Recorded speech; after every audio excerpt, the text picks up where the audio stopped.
Good evening everyone. Welcome to lecture 10 current electricity subject की। तो सबसे पहली बात, हम लोगों ने लास्ट टाइम जो लास्ट टॉपिक डिस्कस किया था वो था power transmission through electrical cables. उसमें हम लोगों ने डिस्कस किया था कि इलेक्ट्रिकल केबल्स बिछाते वक्त हमारा प्राइम मोटिव यही होता है कि बिजली का पावर का लॉस कम से कम हो। माने इलेक्ट्रिसिटी ट्रांसपोर्ट करते वक्त, इलेक्ट्रिसिटी का ट्रांसमिशन करते वक्त हमारी जो इलेक्ट्रिसिटी है वो हमारे हाउस तक मैक्सिमम पहुंचे और उसमें से पावर ट्रांसमिशन की लाइन के थ्रू एनर्जी का लॉस मिनिमाइज हो सके।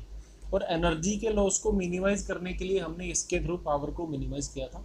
और क्योंकि हमें पता है कि पावर I²R होती है, हैंस हमने इसके थ्रू करंट को मिनिमाइज किया था। करंट को मिनिमाइज करने के लिए हमने डिस्कस किया था कि सप्लाई वोल्टेज को बहुत हाई रखा जाता है।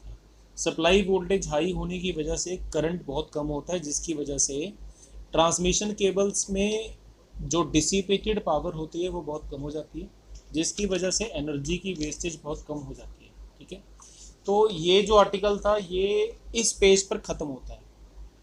आई होप आप सभी ने यहाँ तक वीडियो देख ली थी और इस पेज तक आपने नोट्स पढ़ लिए थे। उसके बाद लेट अस मूव फॉरवर्ड। ठीक है, तो इसके जस्ट अगला टॉपिक है battery, internal resistance, EMF and terminal potential difference. तो आप इस बात को ध्यान से समझें। देखो, पहली बात, रेजिस्टेंस है क्या। रेजिस्टेंस को अक्सर किताबों में डिफाइन किया जाता है that it is the obstruction to the flow of the current. It is the obstruction to the flow of the current. तो बेसिकली रेजिस्टेंस जो है वो करंट के फ्लो के लिए एक तरह की रुकावट है। तो यहाँ पे हम लोग ये डिस्कस करेंगे कि जो वायर की रेजिस्टेंस होती है, जो करंट के फ्लो के प्रति ऑब्स्ट्रक्शन होती है, वो सिर्फ वायर्स में नहीं होती, वो बैटरी में भी होती है। और अब हम बैटरी की इंटरनल रेजिस्टेंस के बारे में डिस्कस करेंगे। देखिए, सबसे पहले बात, आप लोगों ने 9th 10th क्लास में, इवन 11th 12th क्लास में भी इलेक्ट्रोलिसिस के बारे में पढ़ा होगा, सेल्स के बारे में पढ़ा होगा केमिस्ट्री में।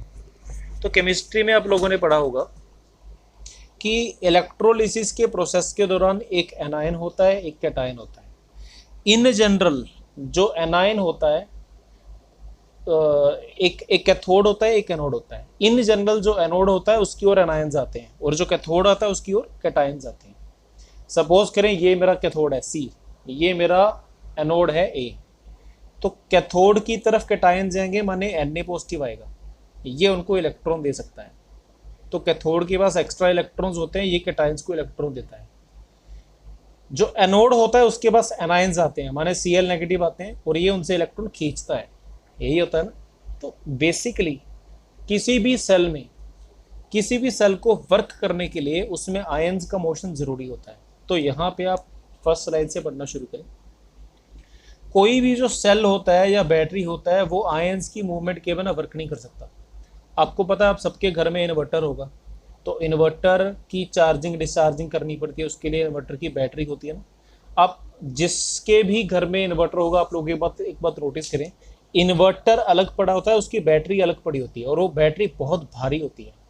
आपको पता है वो बैटरी जो है उसमें सल्फ्रिक एसिड पड़ता है, तो वो एक तरह के इलेक्ट्रोलाइट का काम करता है। ठीक है, तो बेसिकली उस सल्फ्रिक एसिड के अंदर, सपोज करें कि ये मेरी एक बैटरी है, इन्वर्टर की बैटरी है, इसमें एक साइड पे एनोड होगा, एक साइड पे कैथोड होगा। ठीक है, इसके अंदर कोई ना कोई इलेक्ट्रोलाइट होता है जो कि अक्सर कोई ना कोई एसिड होता है, फॉर एग्जांपल H2SO4, HCl या फिर कोई और एसिड। और इस एसिड के अंदर जो एनायंस होते हैं वो एनोड की ओर मूव करते हैं और जो कैटायंस होते हैं वो कैथोड की ओर मूव करते हैं। और इनकी इसी मूवमेंट की वजह से चार्ज प्रोड्यूस होता है ना। इनकी इसी मूवमेंट की वजह से चार्ज प्रोड्यूस होता है, करंट प्रोड्यूस होता है। तो एक तरह से चार्ज को तो मूव करना पड़ेगा ना। तो आप खुद सोचो कि जब बैटरी में चार्ज मूव करता है, जब बैटरी में चार्ज मूव करता है तो उसको रास्ते में कोलिजन्स होंगे, और अगर उसको रास्ते में कोलिजन्स होंगे तो उनकी वजह से उसका जो फ्लो है उसको रेजिस्टेंस मिलेगी, उसको ऑब्स्ट्रक्शन मिलेगी, है कि नहीं। ऑब्स्ट्रक्शन मिलने की वजह से करंट जितना होना चाहिए उसकी वैल्यू उतनी नहीं होती और करंट एक्सपेक्टेड वैल्यू से कम हो जाता है। समझो इस बात को। जो इलेक्ट्रिकल करंट किसी बैटरी के द्वारा हम लोग एक्सपेक्ट करते हैं, एक्चुअल करंट उससे कम मिलता है। ये मुझे कैसे पता? इसकी एक सिंपल सी एग्जांपल है, सुनो ध्यान से। सपोज करो जो आपके घरों में सेल पड़े होते हैं ना, नॉर्मल सेल, वो ऐसे दिखते हैं। आप कभी घर में उस सेल को उठा के देखना, आप देखेंगे कि उसके ऊपर 1.5 वोल्ट की मार्किंग करी होती है। अब आप एक मेटल की वायर लो, उसको उसके दोनों हिस्सों से जोड़ दो और उसके थ्रू एक गैल्वेनोमीटर, एमीटर, कुछ भी लगा दो। तो यहाँ पे सोचने वाली बात यह है कि ये जो वायर है ये मेटल की है और मेटल की रेजिस्टिविटी तो 10⁻⁻8 ओम मीटर के ऑर्डर की होती है। माने रेजिस्टिविटी तो बहुत ज़्यादा छोटी है। तो जब मेटल की रेजिस्टिविटी बहुत ज़्यादा छोटी है तो मेटल की रेजिस्टेंस भी तो बहुत ज़्यादा छोटी हुई ना। तो जब मेटल की रेजिस्टेंस और रेजिस्टिविटी दोनों ही बहुत ज़्यादा छोटी हैं तो इस वायर के थ्रू पास करने वाला जो करंट है V/R, वोल्टेज है 1.5 वोल्ट, रेजिस्टेंस है ρL/A, और ये लगभग 10⁻⁻8 ओम की ऑर्डर की होनी चाहिए। तो क्या मुझे करंट 10⁻8 एम्पियर का मिलना चाहिए कि नहीं मिलना चाहिए? भाई बिल्कुल मिलना चाहिए। बट अगर मैं एक्सपेक्ट करूं कि मुझे इतना करंट मिलेगा तो इसका मतलब ये है, ध्यान से समझना इस बात को, 1.5 वोल्ट के सेल के थ्रू अगर मैं एक्सपेक्ट करूं कि current is equal to V/R, मुझे इतना करंट मिलना चाहिए 10⁻8 एम्पियर, तो ये पता है कितना ज़्यादा करंट होता है? ये 10 करोड़ हो गया। ये करंट इतना ज़्यादा है कि ये वायर को मेल्ट कर देगा। जो अपनी वायर है उसमें इतनी ज़्यादा हीट प्रोड्यूस होगी, इतनी ज़्यादा हीट प्रोड्यूस होगी, power is equal to V²/R, हम लोग जानते हैं कि इस हीट से ये वायर मेल्ट हो जाएगी। पर क्या प्रैक्टिकली कभी आपने ऐसा होता देखा है? नहीं, क्योंकि ऐसा होता ही नहीं है। आप खुद करके देख सकते हो, बिल्कुल सिंपल सा एक्सपेरिमेंट है। एक सेल लो 1.5 वोल्ट वाला, एक उसके थ्रू वायर कनेक्ट करो, क्या वो वायर मेल्ट हुई कि नहीं हुई? नहीं हुई। अब समझो, मुझे इतना बताया कि वायर में अगर करंट बहुत ज़्यादा हाई होगा तो वायर मेल्ट हो जाएगी। बट अगर मेल्ट नहीं हुई, अगर वायर मेल्ट नहीं हुई, इसका मतलब कि वायर में से करंट कम है। करंट कम है, इससे क्या पता चलता है? करंट कम है इससे दो ही चीज़ें हैं। अब करंट तो V/R होता है ना। अब या तो इसका मतलब यह है कि वोल्टेज कम है, या इसका मतलब है रेजिस्टेंस कम, रेजिस्टेंस ज़्यादा है। करंट कम के दो मतलब होते हैं, या तो वोल्टेज कम है या रेजिस्टेंस ज़्यादा है। अब देखो, सेल की वोल्टेज 1.5 वोल्ट है, वो उस कंपनी ने उसके ऊपर मार्क करके दिया है, तो वोल्टेज को चैलेंज करने की ज़रूरत नहीं है, वो कंपनी ने पहले ही बता दिया, वो फिक्स है। वोल्टेज तो कम हो नहीं सकती।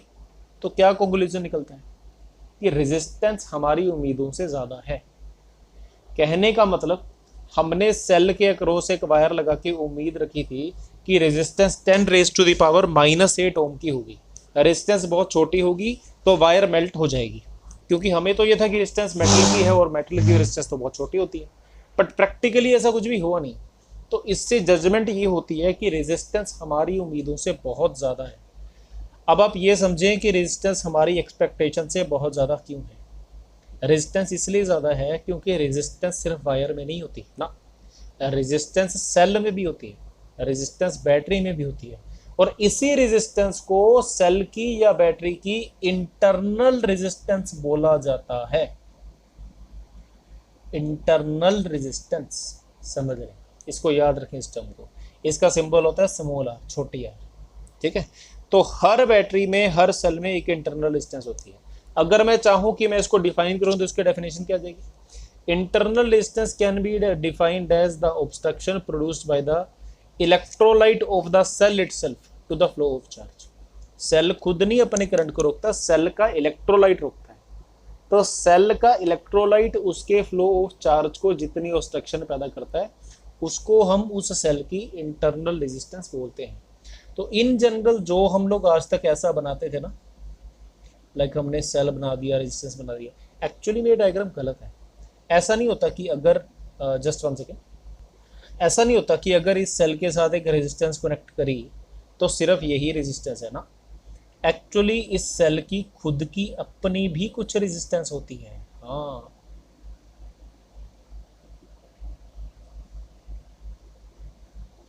तो बेसिकली अगर मैं आपसे पूछूं कि भाई ये रेजिस्टेंस है 20 ओम और ये सेल है 5 वोल्ट का, तो इसको बेसिकली सिर्फ 20 ओम और 5 वोल्ट नहीं बनाना ना, इस सेल की कुछ इंटरनल रेजिस्टेंस भी होगी। और अगर मैं आपसे पूछूं कि करंट कितना होगा, एक आम आदमी अगर 10th क्लास का स्टूडेंट हो तो वो सोचेगा कि करंट होगा 5 वोल्ट अपॉन 20 ओम, माने 1/4 एम्पियर, बट एक्चुअली करंट इससे कम होगा। क्यों? क्योंकि करंट की एक्चुअल वैल्यू होगी 5 वोल्ट अपॉन 20 प्लस आर ओम, इसकी वैल्यू हो जाएगी 5 अपॉन 20 प्लस आर। इस पूरी इक्वेशन को मैं ऊपर नीचे 5 से डिवाइड कर दूं तो ये बन जाएगा 1 upon 4 plus R/5।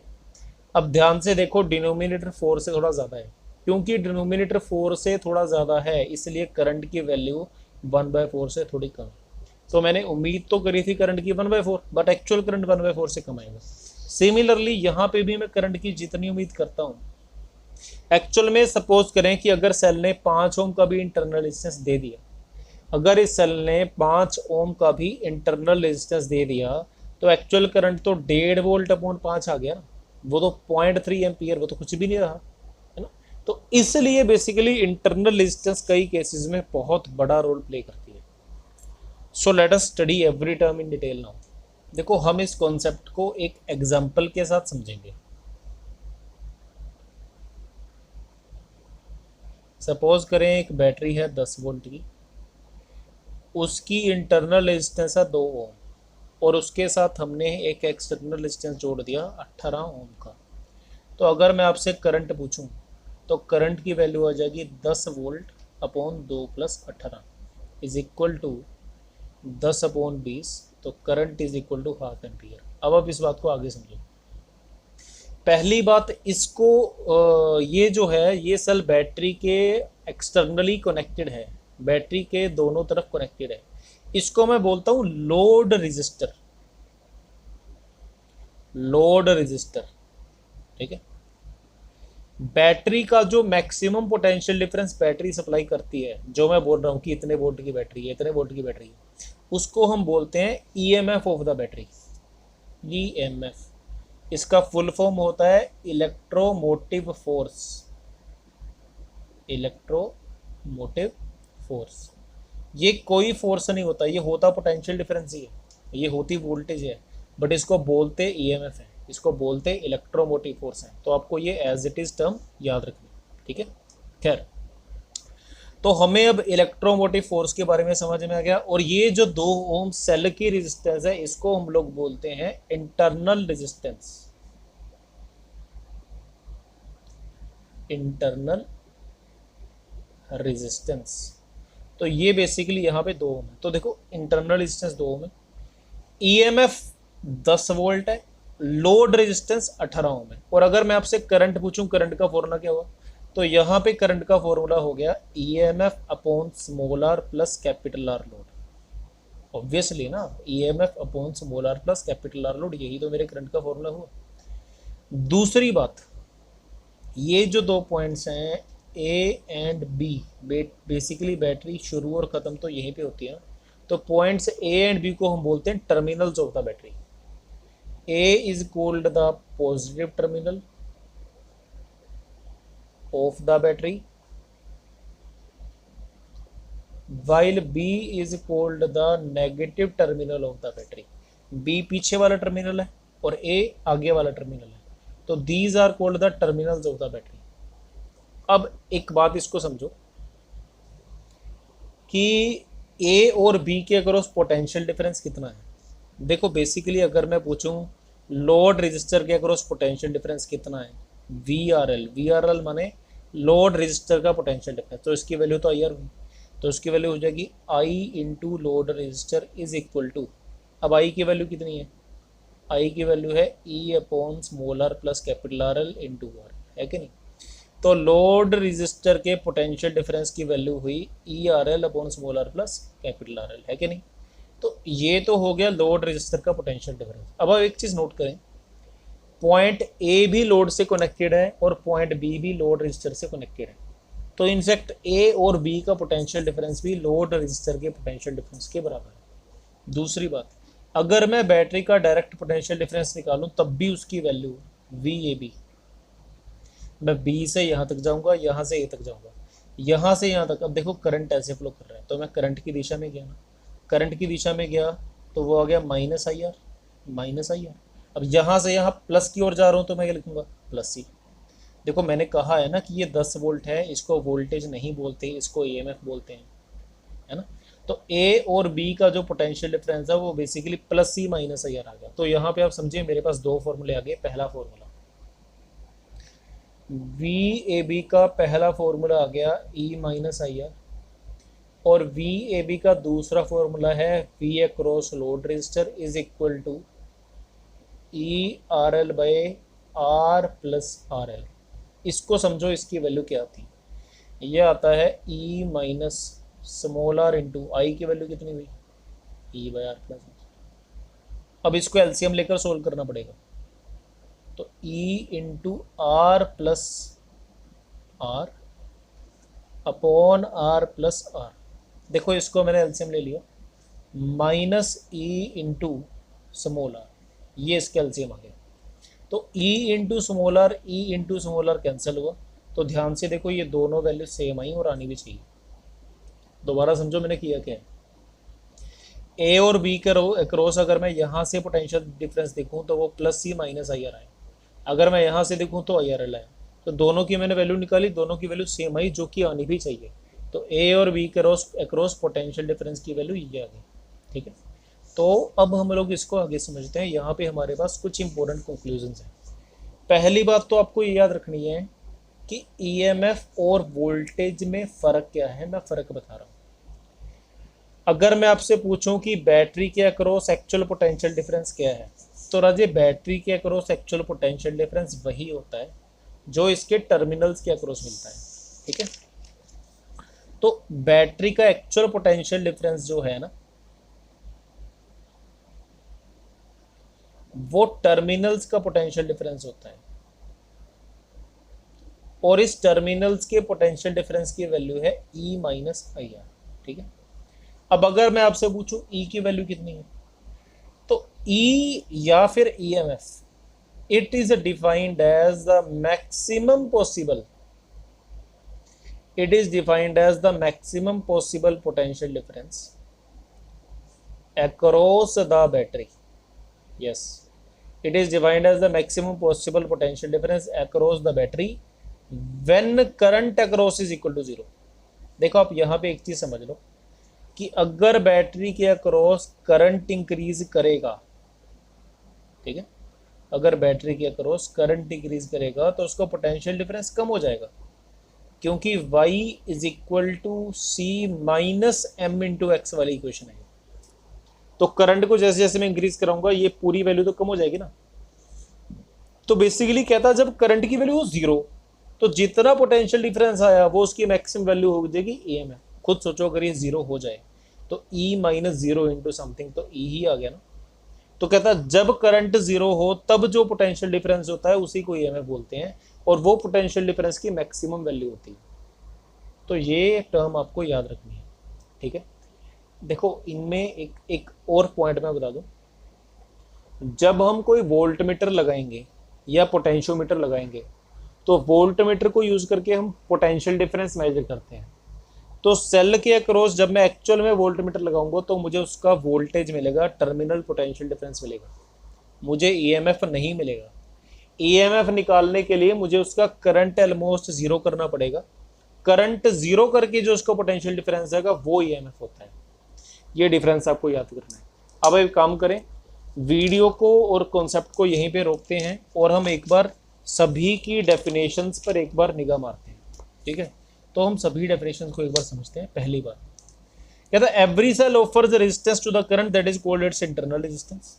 Maximum potential difference across the terminals of a battery when the current across the battery I is equal to 0 is called its EMF, electromotive force, ठीक है।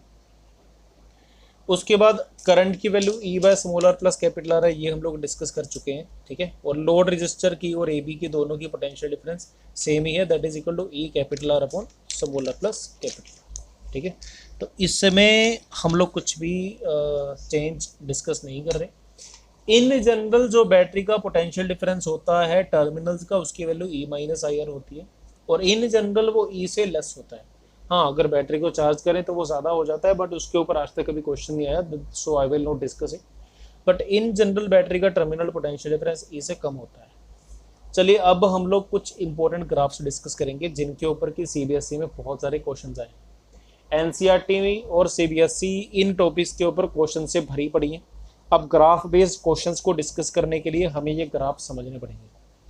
तो सबसे पहले कहता कि मैं एक सिंपल सा ग्राफ उठाता हूँ। सबसे पहले ग्राफ है 4th number, that is E versus capital R L. पहले बताओ आर एल क्या है? आर एल है लोड रजिस्टर, ठीक है, जो हमने बैटरी के साथ कनेक्ट किया गया। कितना है मुझे नहीं पता। ये क्या है? ये है ईएमएफ ऑफ द बैटरी, माने potential difference of the battery. कहता है इनका कोई लिंक है आपस में? इनका आपस में कोई लिंक नहीं है। सपोज करो एक मैंने बैटरी लगा दी, एक मैंने उसके नीचे रजिस्टर लगा दिया। अब वो रजिस्टर कितना है? 10 ओम, 20 ओम, 25 ओम, 50 ओम, 100 ओम, उसका बैटरी के साथ कोई लिंक नहीं है। मैं एक सेल पकड़ लूँ, उसके साथ मैं 2 वायर्स भी लगा सकता हूँ, 3 वायर्स भी लगा सकता हूँ, जितनी मर्जी वायर लगा लूँ, तो उसके साथ जो रजिस्टर आर लगा उनका आपस में कोई लिंक ना होने की वजह से ग्राफ स्ट्रेट लाइन बना। Straight line parallel to R axis माने y is equal to constant, माने EMF is equal to constant. कहता है जब किसी बैटरी को डिफरेंट डिफरेंट रजिस्टर्स के साथ कनेक्ट करेंगे तो भले ही उसका टर्मिनल पोटेंशियल डिफरेंस चेंज हो जाए, उसका वी चेंज हो जाए, लेकिन एएमएफ पे कोई भी आंच नहीं आती, एएमएफ में कोई भी चेंज नहीं आती। आपको यहाँ पे एक बात याद रखनी है, ये एक इंपॉर्टेंट डिफरेंस है कि बैटरी का ईएमएफ हमेशा कांस्टेंट रहता है, भले ही उसका पोटेंशियल डिफरेंस चेंज होता है। So let us come to the next graph which we will discuss. वो है graph of voltage versus current. अगर मैं बैटरी के अक्रॉस करंट को इंक्रीज करूं तो उसके इंक्रीज के साथ बैटरी के अक्रॉस वोल्टेज में क्या चेंज आती है। अब हमें इतना तो पता है कि वोल्टेज की value E minus I are है। अब देखो वोल्टेज वाई का काम कर रही है, करंट एक्स का काम कर रहा है, तो एक तरह से ग्राफ बन गया y is equal to E minus R into X. तो देखो ग्राफ कैसा बनेगा, इसका ग्राफ बनेगा y is equal to M X plus C, है ना, तो ग्राफ तो स्ट्रेट लाइन बनेगा। देखो y is equal to M X plus C है, ग्राफ तो स्ट्रेट लाइन बनेगा। यहाँ पे माइनस है तो ग्राफ नीचे जाएगा, बाकी बचा काम वैल्यूज पुट करके करेंगे। सपोज करो करंट जीरो कर दिया, देखो समझो इस बात को। सपोज करो मैं करंट को जीरो कर दूं तो y is equal to E minus zero into R, तो ई आ गया ना। तो देखो जब करंट जीरो है तो वोल्टेज ही है। ये ग्राफ क्लियर है? करंट जीरो है, वोल्टेज ही है, यहाँ तक कोई दिक्कत है नहीं। अब आगे बढ़ते हैं। सपोज करो मैंने वोल्टेज को जीरो करना है, तो करंट कितना करना पड़ेगा? समझो इस बात को। मैं वोल्टेज को जीरो करता हूँ तो zero is equal to E minus I R आया। समझो इस बात को। मैंने देखना है कि किस करंट के ऊपर वोल्टेज की वैल्यू जीरो आती है।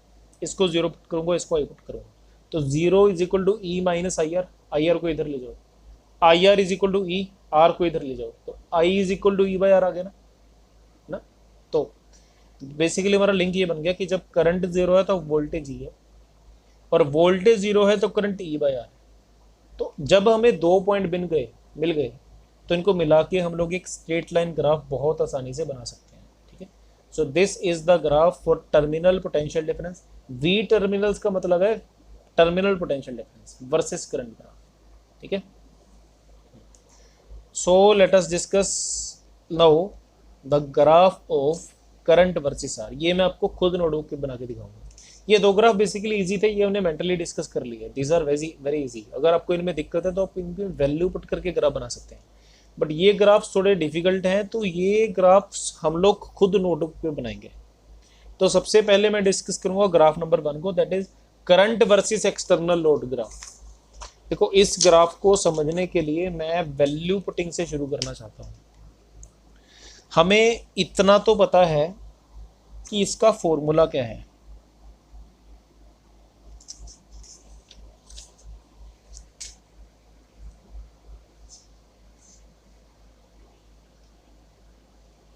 देखो हमें इतना पता है कि करंट का जो फॉर्मूला है वो E by small are plus capital R है। सपोज करो 10 वोल्ट की मेरे पास बैटरी है, 2 ओम की इंटरनल रेजिस्टेंस है। आर की वैल्यू में चेंज करता जाऊंगा, करंट की वैल्यू में लेता जाऊंगा, तो करंट की वैल्यू बेसिकली 10/2 प्लस आर बनी। अब देखो आर की वैल्यू में क्या क्या डाल के ग्राफ बनाऊंगा। एक बार जीरो डालूंगा, फिर मैं 2 डालूँगा, फिर मैं 3 डालूँगा, फिर मैं इसको 5 डालूँगा, फिर मैं इसको 8 डालूँगा, उसके बाद मैं इसको 18 डालूँगा और इतनी वैल्यूज़ आई होप काफ़ी होंगी। ठीक है, तो देखो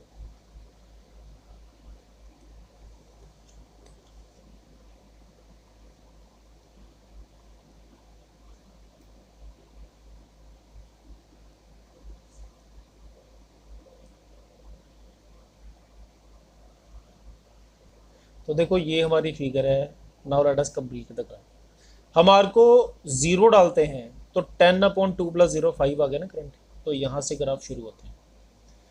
हम आर को जब 2 डालते हैं तो 10/2 + 2 माने 10/4, 10/4 माने 2.5, तो 2 के ऊपर वैल्यू 2.5 आई, तो ये बना 2 के ऊपर 2.5।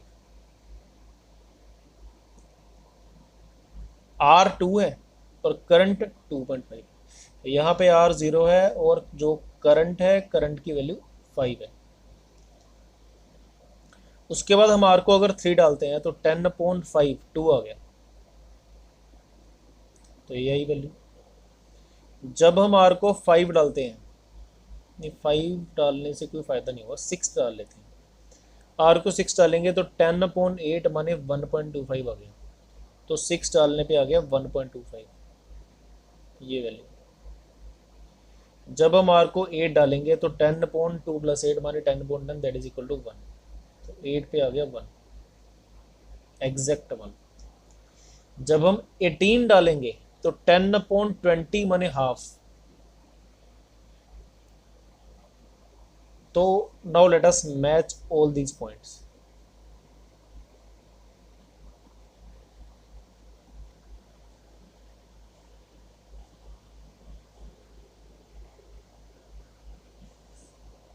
सो this is our final graph. ठीक है, तो basically current versus external resistor, current versus external load का ग्राफ जो है वो कुछ इस तरह से बनता है। बहुत सारे स्टूडेंट्स को ग्राफ नहीं बनाना आता होगा, उनके लिए मैंने ये ग्राफ वैल्यू पुट करके बनाया था।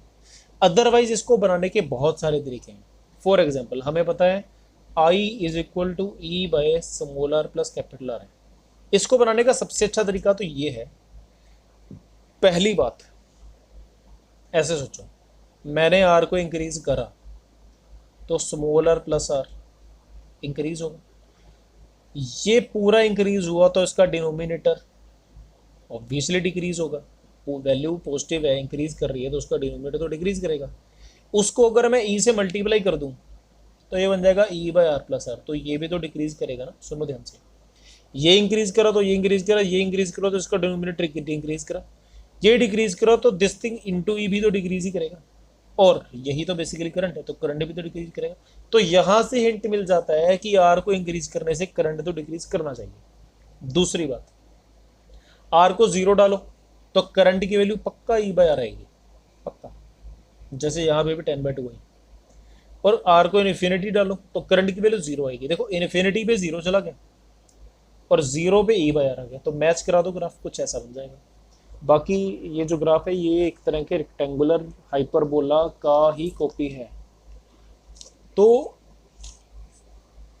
बेसिकली कर करा के हमारा आई वर्सेस आर का ग्राफ इस टाइप का बनता है, इस शेप का बनता है। So let us come to the third graph now, voltage versus capital are.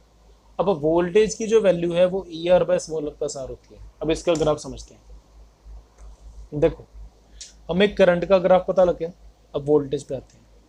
हमें पता है कि वोल्टेज की value basically E minus I are होती है।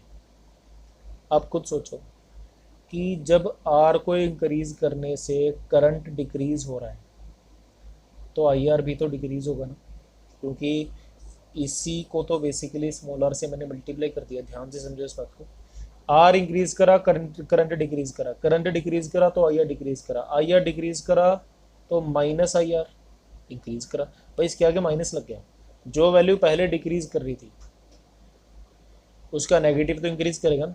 सपोज करो कोई वैल्यू पहले 10 से 4 हो गई, तो उसका जो नेगेटिव है वो तो -10 से -4 हो गया ना, तो वो तो इंक्रीज करा बेसिकली। उसमें अगर मैं ई जोड़ दूं तो वो ये बन गया, तो वो भी तो इंक्रीज करा। समझो इस बात को, रेजिस्टेंस लोड इंक्रीज करने से करंट डिक्रीज करा, उससे आई आर डिक्रीज करा, उससे माइनस आई आर इंक्रीज करा, और उससे ई माइनस आई आर इंक्रीज करा। माने जो वी है वो आर को इंक्रीज करने से इंक्रीज होती है। दूसरी बात, अगर मैं आपको लॉजिकली पॉइंट्स पुट करके समझाऊं, आर वी, वी की वैल्यू है E R by R plus R. पहली बात, इसको जीरो डालो, इसको जीरो डाला तो E into zero upon something, zero into anything upon anything zero हुआ, तो जीरो पे तो जीरो हुआ ना। देखो लोड रजिस्टर अगर जीरो है तो टर्मिनल पोटेंशियल डिफरेंस जीरो हुआ। ठीक ठीक है। उसके बाद सपोज करो इसको इन्फिनिटी डाल दिया, इसको कैपिटल आर को इन्फिनिटी डालो, इन्फिनिटी डालोगे तो वी की वैल्यू क्या जाएगी, E upon one plus small r by R. देखो मैंने न्यूमिनेटर को भी डिनोमिनेटर को भी दोनों को कैपिटल आर से डिवाइड कर दिया, तो ये E upon one plus small r by R बना। अब कैपिटल आर बहुत बड़ा है, बहुत बड़ा है तो smaller by capital R zero हो गया, एनीथिंग अपॉन इन्फिनिटी तो जीरो होता है, तो ई अपॉन वन तो बेसिकली ई ही हो गया ना, तो ये बेसिकली ई के आसपास आ गया। इसको समझो, जीरो पे जीरो और इन्फिनिटी पे ई के आसपास। तो एक ये पॉइंट है, एक ये पॉइंट है, यहां तक तो कोई दिक्कत आई थिंक आपको नहीं होगी। अब आगे समझते हैं। इसके आगे ये है कि ग्राफ सिंपली ऐसा चला गया, that's all. This is our graph for voltage versus external load resistor. ठीक है, जब लोड रेजिस्टर इन्फिनिटी हो तो वो वोल्टेज ईएमएफ के बराबर आ जाती है, लोड रेजिस्टर जीरो हो तो वोल्टेज जीरो हो जाती है, जबकि ईएमएफ अपने आप में एक कांस्टेंट है और हमेशा कांस्टेंट ही रहेगा। ठीक, तो आई होप आप लोगों को इस ग्राफ में अभी तक कोई भी दिक्कत नहीं आई होगी। अगर आप में से किसी को इस ग्राफ में कोई दिक्कत आई है तो इसका हल सबसे अच्छा ये है कि आप लोग वैल्यूज पुट करके ग्राफ बनाने की प्रैक्टिस करें, तब आपको ये ग्राफ क्रिस्टल क्लियर हो जाएगा। आसानी के लिए आप लोग क्या कर सकते हैं, फॉर एग्जाम्पल आप लोग ई को 10 ले लें, स्मॉल आर को 2 ले लें और आर की डिफरेंट डिफरेंट वैल्यू से ग्राफ बनाएं, तो ग्राफ बन जाएगा basically 10 R upon 2 plus R. अब वैल्यूज डालते जाएं, ग्राफ आपका बनता जाएगा। तो इसका जो बेसिकली ग्राफ होगा वो 0 से शुरू होकर 10 तक ही जाएगा, तो उसकी शेप यही रहेगी। आप लोग इसको वैल्यू पुट करके ट्राई कर सकते हैं। ठीक, तो आई होप आप लोगों को इस आर्टिकल में कोई भी डाउट नहीं बचा होगा और कंप्लीट क्लैरिटी होगी। फिर भी इससे पहले आप लोग एक बार क्या करें कि इस आर्टिकल के जो सभी नोट्स हैं, माने ये 2 पेज, एक ये पेज, एक इससे पहले वाला, इसके अगले वाला पेज, इन दोनों को आप अच्छे से रीड करें। उसके बाद let us come to the CBSE past years. ठीक है, तो इस वक्त मैं सीबीएसई के पास्ट ईयर्स पे आ रहा हूँ। आप सभी लोग भी इस बुक को ओपन अप कर लें और इसमें चैप्टर 3 में आप लोग कुछ बहुत इंपॉर्टेंट क्वेश्चन देख सकते हैं। फॉर एग्जांपल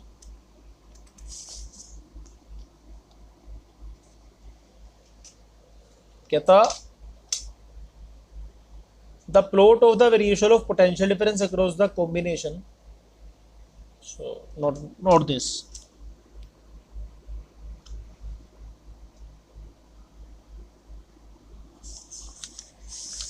ये ग्राफ अपने आप में एक बहुत अच्छा क्वेश्चन वाला ग्राफ है। पढ़े मेरे साथ इस क्वेश्चन को, this is 2011 question. Okay, the straight line plot showing the terminal potential difference of a cell as a function of the current is shown in the figure. Find the EMF and the small r. तो कहता आपको ये graph दे दिया potential difference versus current का, तो कहता EMF बताओ, internal distance बताओ। कहता जब करंट की वैल्यू 0 है तो पोटेंशियल डिफरेंस जो है वो कितना है, 1.4 है, 1.5, ये अगर 0.4 है, 0.8 है, 1.2 है, 1.6 है, तो आई थिंक ये 1.4 बनाने की कोशिश की गई है। ठीक है, तो कहता यहाँ पे करंट 0 है, पोटेंशियल डिफरेंस 1.4 है, और यहाँ पे पोटेंशियल डिफरेंस 0 है तो करंट 0.28 है। तो कहता बताओ ई कितना है, स्मॉलर कितना है। देखो कितना आसान क्वेश्चन है, डायरेक्ट ग्राफ बेस्ड क्वेश्चन आ गया। आपने अभी अभी पढ़ा है ना, अभी आपने इस ग्राफ को पढ़ा था कि करंट वर्सेस पोटेंशियल डिफरेंस का जो ग्राफ है वो कुछ इस टाइप का बनता है। इस पॉइंट पे करंट 0 होता है तो वोल्टेज ईएमएफ के बराबर होती है, इस पॉइंट पे वोल्टेज 0 होती है तो करंट T/R होता है। तो अगर मैं इसको कंपेयर करूं तो कंपैरिजन से मुझे पता चलता है कि ईएमएफ 1.4 वोल्ट है और जो हमारी ई बाय आर की वैल्यू है वो 0.2 है, 28 है। अब देखो E is equal to 1.4, E by R is equal to 0.28, value substitute करें तो स्मॉल आर की वैल्यू 5 ओम आ जाएगी, हेंस इंटरनल डिस्टेंस आ गई 5 ओम। समझ में आया? ठीक है, तो इस तरह के हमारे पास बहुत क्वेश्चंस हैं। Late us discuss each of these questions. ये देखो कहता बैटरी का ईएमएफ दे दिया, स्मॉल आर दे दी, एक एक्सटर्नल रजिस्टर के साथ कनेक्ट किया है, बट कितना रजिस्टर है हमें नहीं पता, पर कहता करंट की वैल्यू इतनी है। ठीक है, तो कहता बताओ कि लोड रजिस्टर कितना है और बैटरी का टर्मिनल पोटेंशियल डिफरेंस कितना है। क्वेश्चन क्लियर है? देखो इतना आसान क्वेश्चन है ना, इतना आसान क्वेश्चन आप लोग खुद कर सकते हैं। आप लोग इस वक्त वीडियो पॉज करें, ट्राई करें। चलिए, आई होप आप सबने वीडियो पॉज करके ट्राई कर लिया होगा। सो let us now discuss this question. देखो पहली बात, जैसा कि क्वेश्चन में स्टेटमेंट दी गई है मैं उसके अकॉर्डिंगली ही सभी वैल्यूज को सब्स्टिट्यूट करूंगा। पहली बात, ऑथर ने कहा है कि सेल की जो बैटरी है उसका ईएमएफ 10 वोल्ट है, स्मॉल आर की वैल्यू 3 ओम है, आई की वैल्यू 0.5 है, एम्पियर है। तो देखो पहली बात, आई की वैल्यू तो E upon small are plus capital R होती है ना, तो हमारी वैल्यू बन जाएगी 0.5 is equal to 10/3 plus capital R. तो जब मैं इसको सोल्व करूंगा तो 3 plus capital R is equal to 10/0.5 आया, उसकी वैल्यू 20 आ जाएगी। तो 3 प्लस कैपिटल आर अगर 20 है तो कैपिटल आर की वैल्यू आ गई 17 ओम। यहाँ तक आपको कोई भी दिक्कत नहीं आनी चाहिए। दूसरा पार्ट है terminal voltage of the battery. तो बैटरी का टर्मिनल वोल्टेज होता है ई माइनस आई आर, माने 10 minus 0.5 into 3 that is equal to 10 minus 1.5 that is equal to 8.5 volt. ठीक है, तो इस तरीके से हम लोग इन दोनों चीज़ों को फाइंड आउट करते हैं। सो लेक्चर के फर्स्ट पार्ट को मैं यहीं पे कंक्लूड कर रहा हूँ। Let us continue again to the second part.